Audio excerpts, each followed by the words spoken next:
it's time to open the Woo Files.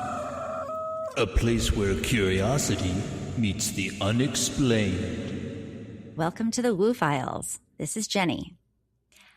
So, what if we're not alone? What if the most interesting thing about aliens isn't whether they exist? What if it's about what happens to us when we encounter something that we can't explain? Because humans don't really like not knowing. Hollywood gave the unknown a face. Little gray bodies, giant black eyes, flying saucers, invasions, abductions. But if something truly non-human exists, why would we assume it looks anything like what we've imagined?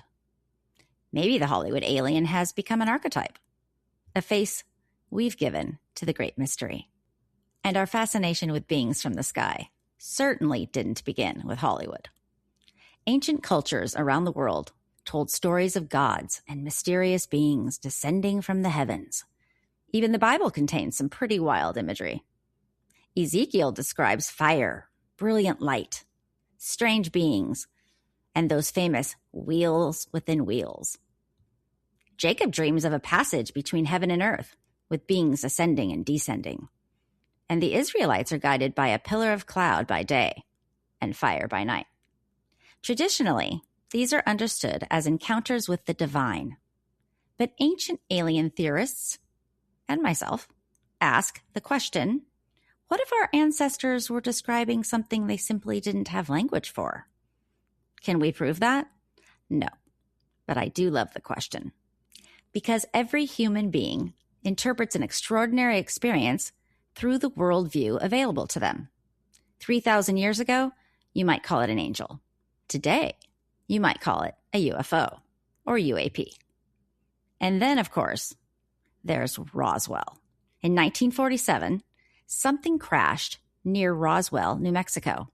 The military initially announced the recovery of a flying disc, then said it was a weather balloon. The government later attributed the debris to a classified surveillance balloon program. But Roswell became something more than a crash story. It became the birthplace of a question that has haunted us ever since. Does the government know something we don't? And now we have the modern disclosure movement. Military pilots have publicly described encounters with objects they can't identify. Government footage has been released. Congress has held hearings. Intelligence officials have made extraordinary allegations about what may have been hidden from the public. Does any of this prove extraterrestrial life? Maybe not. But something significant has changed. We're finally allowed to take the unknown seriously. And that matters to me because I've had my own experiences that I can't explain.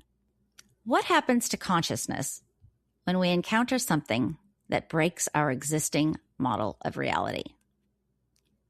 Because what if our categories are just too small? Alien, angel, spirit, interdimensional being, light being. What if some forms of intelligence don't require the kind of physical body we recognize at all? Mystical traditions have described subtle bodies, energetic bodies, and bodies of light for thousands of years. So what if highly involved intelligence doesn't need to cross billions of miles inside a metal spaceship? What if consciousness itself is part of the equation? Now we're in my favorite territory, because Carl Jung became fascinated with UFOs as well. He recognized that whether or not every object people reported was physically real, UFOs became psychologically real. Powerful symbols carrying our collective hopes, fears, and projections.